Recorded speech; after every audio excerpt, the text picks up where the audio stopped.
विश्व स्वास्थ्य संगठन यानी WHO ने केनिया को मानव अफ्रीकी ट्रिपेनोसोमाइसिस, ठीक है, से मुक्त घोषित किया है। यह बीमारी किसके कारण होता है? तो देखो करेक्ट आंसर हो जाएगा प्रोटोजोआ के कारण साथियों। ऑप्शन नंबर डी अगर आप बता रहे हैं यहाँ प्रोटोजोआ तो आपका बिल्कुल करेक्ट आंसर होगा। अगला है, हाल ही में संपन्न Asia rugby Emirates under 27 championship के संदर्भ में कौन सा कथन सत्य है? देखिए कथन वाले क्वेश्चंस में कराता हूं, एक क्वेश्चन से 3-4 चीजें आपका क्लियर होता है, ठीक है। देखिए इस क्वेश्चन का आंसर होगा ये सभी। इसका आयोजन पहली बार बिहार में हुआ था, ये भी सही है। पुरुष वर्ग का विजेता हांगकांग रहा, ये भी सही है। भारत की महिला टीम ने पहली बार पदक जीता, ये भी सही है। तो ऑप्शन नंबर डी ये सभी कथन सत्य है। अगला क्वेश्चन है, भारतीय संसद ने किस राज्य अथवा केंद्र शासित प्रदेश के विधानसभा में अनुसूचित जनजातियों यानी एसटी के प्रतिनिधित्व देने के लिए हाल ही में एक विधेयक पारित किया है? तो भारतीय संसद ने किस राज्य अथवा केंद्र शासित प्रदेश के विधानसभा में अनुसूचित जनजातियों यानी एसटी के प्रतिनिधित्व देने के लिए हाल ही में एक विधेयक पारित किया है? करेक्ट आएगा गोवा, ठीक है, याद रखिएगा। गोवा में भाई, गोवा अगर आप बता रहे हैं साथियों तो बिल्कुल करेक्ट आंसर होगा। ऑप्शन नंबर सी करेक्ट है, गोवा में। भारत में पहली बार आयोजित विश्व एथलेटिक्स महाद्वीपीय टूर प्रतियोगिता 2025 के संदर्भ में निम्न में से कौन सा सही रूप से सुमेलित है?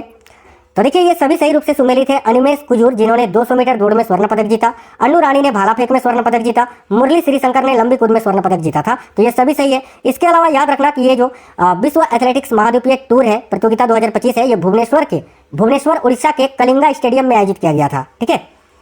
खाद्य तथा शांति के लिए पहला MS स्वामीनाथन पुरस्कार डॉक्टर एडेमोला एडेल्ले को दिया गया है। डॉक्टर एडेमोला किस देश के हैं?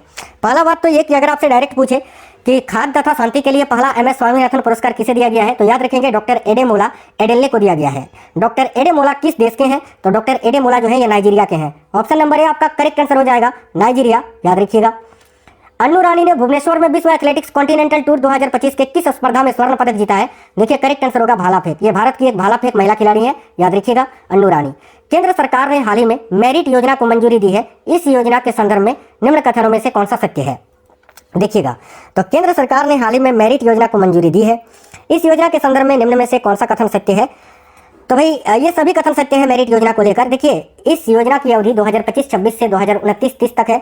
यह योजना तकनीकी शिक्षा में गुणवत्ता व शोध को बढ़ावा देने के लिए है, यह भी सही है। योजना की कुल लागत 4200 करोड़ रुपए है, यह भी सही है। भारतीय रेलवे ने कश्मीर क्षेत्र को राष्ट्रीय मालगाड़ी नेटवर्क से जोड़ने में एक बड़ी उपलब्धि प्राप्त की है। यह मालगाड़ी पहली बार कश्मीर के किस स्टेशन तक गई थी? बहुत ही इंपोर्टेंट क्वेश्चन है, डबल स्टार मार्क कर लीजिए। करेक्ट आएगा अनंतनाग तक। Anantnag option number B right answer होगा। विश्व स्वास्थ्य संगठन ने निम्न में से किस हेपेटाइटिस संक्रमण को कैंसरकारी के रूप में वर्गीकृत किया है? तो देखिए करेक्ट होगा हेपेटाइटिस डी को, हेपेटाइटिस डी, याद रखेंगे। हाल ही में संपन्न अंतर्राष्ट्रीय बिस्लाव मनियाक स्मारक एथलेटिक्स में किस भारतीय एथलीट ने स्वर्ण पदक जीता? तो करेक्ट आएगा अन्नू रानी ने। अन्नू रानी यहाँ भी आपका आंसर है। नेक्स्ट क्वेश्चन है, नीति आयोग ने 4 अगस्त को भारत इलेक्ट्रिक्स मोबिलिटी इंडेक्स का पहला संस्करण जारी किया था। इस सूचकांक में अग्रणी राज्य अथवा केंद्र शासित प्रदेश की श्रेणी में कौन है? तो option number A Delhi, Maharashtra और चंडीगढ़। नेक्स्ट क्वेश्चन देखते हैं। देखिए अगला क्वेश्चन है, निम्न में से कौन सा पदार्थ है जो जैव निम्नीकरणीय है?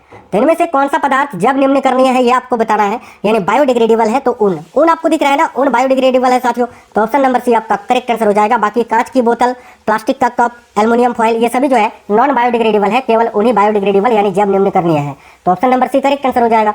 निम्न में से किस प्रकार के उष्मा इंजनों में से कार्बोरेटर का प्रयोग किसमें किया जाता है? तो देखिए कार्बोरेटर का प्रयोग किसमें किया जाता है? करेक्ट होगा पेट्रोल इंजन में। ऑप्शन नंबर बी करेक्ट है, पेट्रोल इंजन। अगला क्वेश्चन है, सौर ऊर्जा को विद्युत ऊर्जा में किसके द्वारा परिवर्तित किया जाता है? देखिएगा सौर ऊर्जा को विद्युत ऊर्जा में किसके द्वारा जो है परिवर्तित किया जाता है? तो फोटोवोल्टिक सेल के द्वारा। ऑप्शन नंबर ए आपका करेक्ट आंसर हो जाएगा, फोटोवोल्टिक सेल। नेक्स्ट क्वेश्चन है साथियों, कार की हेडलाइट में उपयोग किए जाने वाला दर्पण कौन सा है? तो कार का जो हेडलाइट होता है ना, उसमें कौन सा दर्पण उपयोग किया जाता है? देखिए राइट आंसर होगा अवतल दर्पण। ऑप्शन नंबर सी इस क्वेश्चन का करेक्ट आंसर हो जाएगा, अवतल दर्पण। अगला क्वेश्चन है, वह दूरी जिस पर पृथ्वी की औसत त्रिज्या 1 आर्क सेकंड का कोण अंतरित करती है क्या कहलाती है? तो भाई वह दूरी जिस पर पृथ्वी की औसत त्रिज्या 1 आर्क सेकंड का कोण अंतरित करती है क्या कहलाती है? करेक्ट आएगा 1 पारसेक कहलाती है। 1 पारसेक, ऑप्शन नंबर ए। जब बस अचानक से चलती है तो यात्री को पीछे की ओर धक्का लगना, यह किस नियम का उदाहरण है? तो याद रखिए करेक्ट आंसर होगा न्यूटन के पहले नियम का। न्यूटन का पहला नियम ऑप्शन नंबर ए राइट है। बल की प्रकृति का पता हमें किस नियम से चलता है? देखिएगा बल की प्रकृति का पता जो है हमें किस नियम से चलता है? राइट आंसर होगा द्वितीय नियम से। द्वितीय नियम अगर आप आंसर कर रहे हैं ना यहाँ तो बिल्कुल करेक्ट है, ऑप्शन नंबर बी करेक्ट है, द्वितीय नियम से। न्यूटन ने गति के नियम कब दिए थे? देखो न्यूटन ने जो गति के नियम है ये 1687 में दिए थे। ऑप्शन नंबर सी करेक्ट है, न्यूटन ने गति के नियम 1687 में अपनी प्रसिद्ध पुस्तक फिलोसॉफी नेचुरलिस प्रिंसिपिया मैथमेटिका में दिया था, याद रखना। तो आप केवल अगर प्रिंसिपिया नाम याद रखोगे तो भी आपका काम चल जाएगा, याद रखिए। अगला क्वेश्चन है बॉल बियरिंग में कौन सा घर्षण बल काम करता है। ये बहुत ही इंपॉर्टेंट क्वेश्चन है साथियों, देखिएगा बॉल बियरिंग में कौन सा घर्षण बल है जो काम करता है। राइट होगा ऑप्शन नंबर सी, लोटनिक घर्षण बल। लोटनिक घर्षण करेक्ट आंसर हो जाएगा।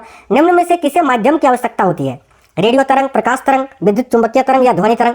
तो देखिए माध्यम की आवश्यकता तो ध्वनि तरंग को होती है, क्योंकि बिना माध्यम में ध्वनि पार ही नहीं कर सकती है। क्या निर्वात में ध्वनि तरंग पार कर सकती है? नहीं। तो ध्वनि तरंग को जो है माध्यम की आवश्यकता होती है भाई। ऑप्शन नंबर डी करेक्ट होगा। जब माध्यम के कण के कंपन की दिशा तरंग के गति की दिशा के अनुदिश हो तो वह क्या कहलाता है। देखिए जब माध्यम के कण के कंपन की दिशा तरंग के गति की दिशा के अनुदिश हो तो वह क्या कहलाता है। तो भाई याद रखिए अनुदैर्ध्य तरंग। और ये जो है ना ध्वनि जो होता है ये अनुदैर्ध्य तरंग का ही उदाहरण है। अनुप्रस्थ तरंग की बात करें तो प्रकाश जो है ये अनुप्रस्थ तरंग का उदाहरण है। देखिए माध्यम का कण 1 सेकंड में जितनी बार कंपन करता है क्या कहलाता है। तो माध्यम का कण 1 सेकंड में जितनी बार कंपन करता है उसी को तो आवृत्ति कहते हैं ना, फ्रीक्वेंसी। ऑप्शन नंबर सी आवृत्ति करेक्ट होगा। कोई कण एक कंपन को पूरा करने में जो समय लेता है उसे क्या कहा जाता है। देखिए कोई कण एक कंपन को पूरा करने में जो समय लेता है उसे आवर्तकाल कहते हैं। याद रखिए ऑप्शन नंबर डी करेक्ट होगा, आवर्तकाल। ध्वनि का तारत्व यानी पिच किस पर निर्भर करता है। देखिए ध्वनि का तारत्व जो है ये आवृत्ति यानी फ्रीक्वेंसी पर निर्भर करता है। Option number B correct answer हो जाएगा। काफी इंपोर्टेंट क्वेश्चन है कि m द्रव्यमान का एक पिंड जो r वृत्त की त्रिज्या में घूम रहा है तो निम्न में से कौन सा अभिकेंद्रीय बल का सही सूत्र होगा। तो अभिकेंद्रीय बल का सही सूत्र जो होता है mv²/r। याद रखना mv²/r, यानी ऑप्शन नंबर डी यहाँ आपका करेक्ट आंसर है। अगला क्वेश्चन देखिए 10 केजी द्रव्यमान की एक वस्तु है जो 4 मीटर प्रति सेकंड स्क्वायर के साथ त्वरित होती है तो उस पर लगने वाला बल कितना होगा। आप सभी को पता है कि बल यानी फोर्स बराबर होता है m × a। तो यहाँ पर मान लगाइए m का मान दिया हुआ है 10, a यानी त्वरण का मान दिया हुआ है 4 मीटर प्रति सेकंड स्क्वायर। इसको जब हम सॉल्व करेंगे तो आंसर आपका आएगा साथियों 40 न्यूटन। तो ऑप्शन नंबर सी इस क्वेश्चन का करेक्ट है, 40 न्यूटन। 400 न्यूटन का एक बल 50 केजी द्रव्यमान की एक वस्तु पर लगा है तो उसमें उत्पन्न होने वाला त्वरण बताइए। ये भी उसी सूत्र से आपको निकालना है F = m × a। यहाँ पर F का मान दिया हुआ है 400, ठीक है, बराबर m का मान भी दिया हुआ है 50 केजी। त्वरण का मान आपको निकालना है। तो जब आप त्वरण का मान निकालेंगे तो 400/50 आपका हो जाएगा। इसको जब आप सॉल्व करोगे तो आपका 8 मीटर प्रति सेकंड स्क्वायर मान निकल के आएगा। तो 8 मीटर प्रति second square option number A आपका करेक्ट आंसर हो जाएगा। उत्तल लेंस किस प्रकार का प्रतिबिंब नहीं बनाता है। उत्तल लेंस के बारे में पूछा है, दर्पण नहीं। तो उत्तल लेंस किस प्रकार का प्रतिबिंब नहीं बनाता है। देखिए करेक्ट होगा आभासी और छोटा, ठीक है। उत्तल लेंस अवतल, अगर उत्तल दर्पण पूछता तो आंसर आपका अलग होता। उत्तल दर्पण तो ये आभासी और छोटा ही प्रतिबिंब बनाता है, लेकिन उत्तल लेंस जो है ये आभासी और छोटा प्रतिबिंब नहीं बनाता है, ये याद रखिएगा। अगला क्वेश्चन है स्नेल का नियम किससे संबंधित है। देखिए स्नेल का जो नियम है ना ये प्रकाश के अपवर्तन से संबंधित है साथियों। तो करेक्ट आंसर है ऑप्शन नंबर बी, प्रकाश के अपवर्तन से। आगे देखिए उत्तल लेंस में जब वस्तु 2f1 पर हो तो प्रतिबिंब कहाँ बनेगा। तो उत्तल लेंस में जब वस्तु 2f1 पर है तो प्रतिबिंब कहाँ बनेगा। तो करेक्ट आएगा प्रतिबिंब 2f2 पर बनेगा। याद रखिएगा 2f2 पर, ठीक है। ऑप्शन नंबर डी करेक्ट है। ये क्वेश्चन डायरेक्ट पूछा जाता है, याद रखिए। वस्तु के आकार का ही प्रतिबिंब किसमें बनता है, ये भी डायरेक्ट आपसे क्वेश्चन पूछा जाता है। तो याद रखिए समतल दर्पण में। ऑप्शन नंबर ए करेक्ट है, समतल दर्पण। किसी वस्तु पर आरोपित बल और बल की दिशा में वस्तु के विस्थापन के गुणनफल को क्या कहा जाता है। तो किसी वस्तु पर आरोपित बल और बल की दिशा में वस्तु के विस्थापन के गुणनफल को क्या कहा जाता है। तो इसको कार्य कहा जाता है। याद रखना कार्य। Option number A correct answer हो जाएगा साथियों, कार्य। नेक्स्ट है कार्य की गति को कौन मापता है। तो कार्य की जो गति होती है ना, कार्य की गति को कौन मापता है, भाई शक्ति ही तो मापता है ना। ऑप्शन नंबर डी, कार्य करने की जो दर होती है वो शक्ति होती है। अगला क्वेश्चन देखिए, किसी वस्तु पर 1 न्यूटन बल लगाने पर यदि वस्तु का विस्थापन 1 मीटर हो तो बल द्वारा किया गया कार्य क्या होगा। तो सिंपल सा ये क्वेश्चन है, वर्क बराबर F × d आपका होता है। F का मान 1 और D का भी मान आपको 1 दिया हुआ है, तो इसका आंसर जो है 1 ही जूल आएगा। Option number A 1 joule. अगला क्वेश्चन देखिए, नेक्स्ट क्वेश्चन है आपका बेकिंग सोडा का रासायनिक सूत्र आपसे पूछा जा रहा है, क्या होता है। तो साथियों बेकिंग सोडा का रासायनिक सूत्र होता है सोडियम हाइड्रोजन कार्बोनेट, यानी sodium bicarbonate. Option number B right answer है। सोडियम हाइड्रोक्साइड किसका रासायनिक नाम है। Sodium hydroxide NaOH। तो सोडियम हाइड्रोक्साइड जो है ये कास्टिक सोडा का ही रासायनिक नाम है। तो ऑप्शन नंबर डी करेक्ट होगा, कास्टिक सोडा। निम्न में से किसके मिश्रण से अम्लराज बनता है।